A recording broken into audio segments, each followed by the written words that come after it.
ಏನು ಕಳೆದ 2 ದಿನಗಳಿಂದ ಕಾಂಗ್ರೆಸ್ ಸರ್ಕಾರದಲ್ಲಿ ಸಚಿವ ಸಂಪುಟ ವಿಸ್ತರಣೆ ಆಯಿತು. ವಿಸ್ತರಣೆ ಆದಂತ ಸಂದರ್ಭದಲ್ಲಿ ಸುಮಾರು ಜನ ಬಟ್ಟೆಗಳು ಹೊಲಿಸ್ಕೊಂಡಿದ್ರು 2 ಜಿಲ್ಲೆಯಿಂದ. 2 ದಿನಕ್ಕೆ ಮೊದಲೇ ಸೋಷಿಯಲ್ ಮೀಡಿಯಲ್ಲೂ ಹಾಕ್ಬಿಟ್ಟಿದ್ರು ನಾನೇ ಸಚಿವನಾಗ್ತೀನಿ ಅಂತ. ಕೆಲವರು ಸಚಿವ ಸಂಪುಟದಲ್ಲಿ ಏನೇನು ಸಚಿವ ಸ್ಥಾನ ಸಿಗುತ್ತೆ ಅಂತನೂ ಹೇಳ್ಕೊಂಬಿಟ್ಟಿದ್ರು ಬೇರೆ ಬೇರೆ ಕಡೆ. ತದನಂತರ ಕೆಲವ್ರಿಗೆ ನಿರಾಶೆ ಆಗಿದೆ. ಕೆಲವರಂತೂ ಕೇಳಲೇ ಇಲ್ಲ, ಕೆಲವ್ರಿಗಂತೂ ನಿರಾಶೆ ಆಗಿದೆ.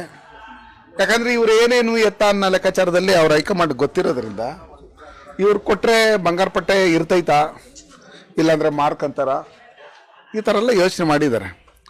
ಈ ಥರ ಎಲ್ಲ ಯೋಚನೆ ಮಾಡಿ ಈಗಲೇ ಇಷ್ಟೊಂದು ಕೇಸ್ಗಳಿದ್ದಾವೆ, ಈಗಲೇ ಇಷ್ಟೊಂದು ಸರ್ಕಾರಿ ಜಮೀನುಗಳು ಇನ್ನೊಂದು ಮತ್ತೊಂದು ಒತ್ತುವರಿ ಮಾಡ್ಕೊಂಡಿದ್ದಾರೆ. ಈಗಲೇ ತಾಲೂಕುಗಳಲ್ಲಿ ಕೆಲವು ಕಾಂಗ್ರೆಸ್ ಶಾಸಕರುಗಳ ಮೇಲೆ ಭೂ ಕಬಳಿಕೆ ಇನ್ನೊಂದು ಮತ್ತೊಂದು ಅಕ್ರಮ ದಾಖಲೆಗಳನ್ನು ಸೃಷ್ಟಿ ಮಾಡಿರ್ತಕ್ಕಂಥದ್ದು ಇದೆಲ್ಲ ಇರ್ತಕ್ಕಂಥ ಸಂದರ್ಭದಲ್ಲಿ ಅವರೆಲ್ಲ ಕ್ಲೀನ್ ಶೀಟ್ ತಗೊಂಡ್ಬಂದಿದ್ದು ಆದಮೇಲೆ ಮಾಡ್ತಾರೇನೋ ಅನ್ನೋ ಲೆಕ್ಕಾಚಾರದಲ್ಲಿ ನಾವು ಅಂದ್ಕೊಂಡಿದ್ದೀರಿ. ಆದರೂ ನಮ್ಮಲ್ಲಿ ಕೆಲವರು ಒಳ್ಳೆಯವರು ಇದ್ದರು. ನಮ್ಮ ತಾಲೂಕಿಗೆ ನಮ್ಮ ಜಿಲ್ಲೆಗೆ ಪ್ರಾಮುಖ್ಯತೆ ಕೊಡಬೇಕಾಗಿತ್ತು. ಈ ಪ್ರಾಮುಖ್ಯತೆನೆಲ್ಲ ಒಬ್ಬರೇ ಅದನ್ನೆಲ್ಲ ಕಸ್ಕೊಂಡ್ರು ಅನ್ನೋ ಲೆಕ್ಕಾಚಾರದಲ್ಲಿ ಕೆಲವರು ಇವರೆಲ್ಲ ಹೇಳ್ತಾ ಇದ್ದಾರೆ. ಯಾಕಂದ್ರೆ ಇವರು ಬೇಕಂದ ಕಾಲ್ಗಳು ಇಟ್ಕೊಂತಾರೆ, ಬೇಡ ಅಂದ ಕಾಲು ಎಳಿತಾರೆ, ಇವನ್ನೆಲ್ಲ ಮಾಡ್ತಾ ಇರ್ತಾರೆ. ಅದನ್ನೆಲ್ಲ ಅವ್ರು ಸುಮಾರು ಒಂದು 7 ಬಾರಿ ಸಂಸದರಾಗಿ ಇವ್ರನ್ನೆಲ್ಲ ನೋಡಿರ್ತಾರೆ. ಹೊಸ್ದಾಗಿ ಹೋಗಿ ಕಾಲು ಇಟ್ಕೊಂಡ್ಬಿಟ್ರೆ ಮಾಡ್ಬಿಡ್ತಾರ.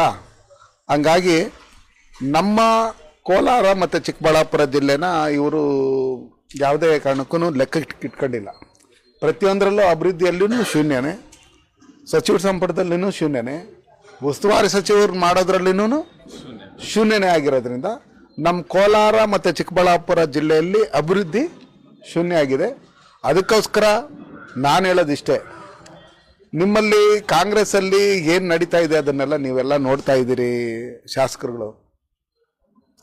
ದಯವಿಟ್ಟು ಇವತ್ತೇನು ನೀವು ಕರ್ನಾಟಕ ರಾಜ್ಯದಲ್ಲಿ ಎಷ್ಟೋ ಜನ ಬಡವರ ರೇಷನ್ ಕಾರ್ಡ್ಗಳನ್ನು ಕಿತ್ಕೊಂಡಿರ್ತಕ್ಕಂಥದ್ದು, ಓಲ್ಡ್ ಏಜ್ ಪೆನ್ಷನ್ಗಳನ್ನು ಕ್ಯಾನ್ಸಲ್ ಮಾಡಿರ್ತಕ್ಕಂಥದ್ದು, ಇದನ್ನೆಲ್ಲ ನೋಡಿದಂಥ ಸಂದರ್ಭದಲ್ಲಿ ಭ್ರಷ್ಟಾಚಾರದಲ್ಲಿ ತುಂಬಿ ತುಳುಕಿರ್ತಕ್ಕಂಥವ್ರನ್ನ, ಕೇಸ್ಗಳಿರ್ತಕ್ಕಂಥವ್ರನ್ನ, ಮರ್ಡರ್ ಕೇಸ್ಗಳಿರ್ತಕ್ಕಂಥವ್ರನ್ನ ಏನು ಹೇಳ್ರಿ, ವಾಲ್ಮೀಕಿ ಅಭಿವೃದ್ಧಿ ನಿಗಮದಲ್ಲಿ 100 ಕೋಟಿ ಹಗರಣ ಮಾಡಿರ್ತಕ್ಕಂಥವ್ರನ್ನ ಇಂಥವ್ರನ್ನೇ ಸಚಿವ ಸಂಪುಟದಲ್ಲಿ ತುಂಬಿಕೊಂಡಿದ್ದಾರೆ.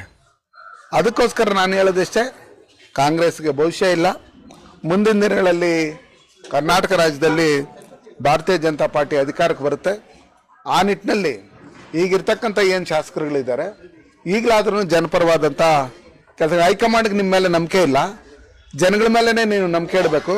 ವೋಟ್ ಹಾಕಿರೋಂಥ ಜನಕ್ಕೆ ನ್ಯಾಯ ಕೊಡೋಂಥ ಕೆಲಸನ ನಾವು ಎಲ್ಲರೂ ಸೇರಿ ಮಾಡಬೇಕು. ಚುನಾವಣೆ ಬಂದಾಗ ನೋಡೋಣ ನಿಮ್ಮ ಸರ್ಟಿಫಿಕೇಟ್ ಯಾವ ಥರ ಇದೆ, A+ ಇದೆಯಾ, C ಕ್ಯಾಟಗಿರಿಯಲ್ಲಿ ಇದೆಯಾ ಅಂತ ನೋಡ್ಕೊಂಡು ಮುಂದಿನ ದಿನಗಳಲ್ಲಿ ನಾವು ಚುನಾವಣೆಯನ್ನು ಎದುರಿಸೋಣ. ಈಗ ನಮ್ಮ ಕೋಲಾರ ಜಿಲ್ಲೆಗೆ ಕಾಂಗ್ರೆಸ್ ಸರ್ಕಾರ ಬಂದಿದ್ದಾದಮೇಲೆ ಒಟ್ಟಾರೆ ಕೋಲಾರ ಮತ್ತು ಚಿಕ್ಕಬಳ್ಳಾಪುರ ಜಿಲ್ಲೆಗೆ ಹೆಚ್ಚಿನ ಮೋಸ ಮಾಡಿರ್ತಕ್ಕಂಥದ್ದು. ನಮ್ಮ ಕಾಲದಲ್ಲಿ BJP ಸರ್ಕಾರ ಅಧಿಕಾರದಲ್ಲಿದ್ದಾಗ ಮಾಡಿರ್ತಕ್ಕಂಥ ಅಭಿವೃದ್ಧಿ ಕೆಲಸಗಳು ಬಿಟ್ಟರೆ ಬೇರೆ ಯಾವುದೂ ಅಭಿವೃದ್ಧಿ ಕೆಲಸಗಳು ಇದುವರೆಗೂ ಆಗಿಲ್ಲ. ಅದಕ್ಕೋಸ್ಕರ ಇನ್ನಾದರೂ ನೀವು ಮಂತ್ರಿಗಿರಿ ಇನ್ನು ಮುಗ್ದೋದ ಕತೆ, ಅದು ಮುಗ್ದೋದ ಅಧ್ಯಾಯ. ಇನ್ನಾದ್ರೂ ಕ್ಷೇತ್ರಗಳ ಅಭಿವೃದ್ಧಿ ಕಡೆ ಗಮನ ಹರಿಸ್ಬೇಕು. ಭ್ರಷ್ಟಾಚಾರ ಮಾಡೋದನ್ನ ನಿಲ್ಲಿಸಿ ಜನರ ಹತ್ರ ಹೋಗಿ ಒಳ್ಳೆ ರೀತಿಯಲ್ಲಿ ಕೆಲಸ ಮಾಡಬೇಕು ಅಂತೇಳಿ ನಾನೊಂದು ಕಿವಿ ಮಾತು ಹೇಳ್ತೀನಿ. ಇವ್ರು ಕರ್ನಾಟಕ ಬಂದ್ ಮಾಡ್ಕೊಂಡ್ರೂ ಏನು ಮಾಡಲ್ಲ. ಇವ್ರನ್ನ ಏನು ಹೇಳ್ರಿ, ಬಂಗಾರಪಟ್ಟೆನ ಬಂದ್ ಮಾಡ್ಬೇಕಾಗಿರೋದು ನಾವು. ಯಾಕಂದ್ರೆ ಅಲ್ಲಿ ನಡೀತಾ ಇರ್ತಕ್ಕಂಥ ಭ್ರಷ್ಟಾಚಾರ ಇನ್ನೊಂದು ಮತ್ತೊಂದು ಅಕ್ರಮಗಳು ಇವೆಲ್ಲ ತುಂಬಿ ತುಳುಕ್ತಾ ಇದೆ. ಜನಗಳು ಬೇಸತ್ತು ಹೋಗಿದ್ದಾರೆ ಬಂಗಾರಪಟ್ಟೆಯಲ್ಲಿ. ಇವತ್ತು ಅಲ್ಲಿರ್ತಕ್ಕಂಥ IB ಏನಿದೆ, ಅವ್ರ ಮನೆಗೆ ಮಂತ್ರಿ ಸ್ಥಾನ ಸಿಕ್ಬಿಡ್ತದೆ ಅಂತೇಳಿ ಏನು ಹತ್ ಕಡೆ ರೋಡ್ ಎಲ್ಲ ಅಗಲ ಮಾಡೋದಕ್ಕೆ ಯಾವುದೇ PWD ಇದು ಮಂಜೂರಾತಿ ಇಲ್ಲದೆ, ಒಂದು ಒಪಿನಿಯನ್ ಇಲ್ಲದೆ, ಒಂದು ಪರ್ಮಿಷನ್ ಇಲ್ಲದೆ, ಏನು ಹೇಳ್ರಿ, ಒಂದು ಟೆಂಡರ್ ಇಲ್ಲದೆ ಇವತ್ತು ಡೆಮಾಲಿಷನ್ ಮಾಡಿರೋದು ಇದೆಯಲ್ಲ, ಇದನ್ನ ಒಂಥರ ತೊಗ್ಲಕ್ ದರ್ಬಾರ್ ಥರ ಮಾಡ್ತಾ ಇರ್ತಕ್ಕಂಥದ್ದು. ಬಂಗಾರಪಟ್ಟೆ ಜನ ನಿಮ್ಗೆ ಓಟ್ ಹಾಕಿದ್ದಾರೆ ಅಷ್ಟೇ. SN ನಾರಾಯಣಸ್ವಾಮಿ, ಬಂಗಾರಪಟ್ಟೆಯಲ್ಲಿ ಸರ್ಕಾರಿ ಜಮೀನುಗಳು ನಿಮ್ಗೆ ಯಾರು ಜನ ಮಾರಿಲ್ಲ. ಏನು ಹೇಳಿ, IBನ ನಿಮ್ಗೆ ಯಾರಿಗೂ ಮಾರಿಲ್ಲ. ನೀವು ಅಭಿವೃದ್ಧಿ ಕೆಲಸಗಳು ಮಾಡೋಂಥ ಸಂದರ್ಭದಲ್ಲಿ ಸರ್ಕಾರದಿಂದ ಕಾನೂನು ರೀತಿಯಲ್ಲಿ ಯಾವ ರೀತಿ ಮಾಡಬೇಕು, ಪರ್ಮಿಷನ್ ತಗೊಂಡು ಒಂದು ಹಳೆ ಬಿಲ್ಡಿಂಗ್ ಬಿದ್ದೋತೈತೆ ಅನ್ನೋ ಲೆಕ್ಕಾಚಾರದಲ್ಲಿ ಬಂದಾಗ ಸ್ಕೂಲ್ ಬಿಲ್ಡಿಂಗ್ ಅಂದ್ರೆ ಅದನ್ನ ಡಮಲೇಷನ್ ಮಾಡಕ್ ತಿಂಗಳುಗಳಾಗುತ್ತೆ.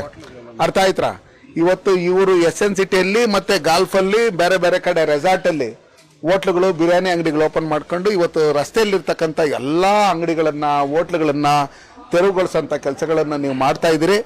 ಅದಕ್ಕೋಸ್ಕರ ನಿಮ್ಮ ಪಾಪದ ಕೊಡ ತುಂಬೋಗಿದೆ. ಮುಂದ್ರಿಂದೆ ಮುಸ್ಲಿಂ ಪಂಡುಗ.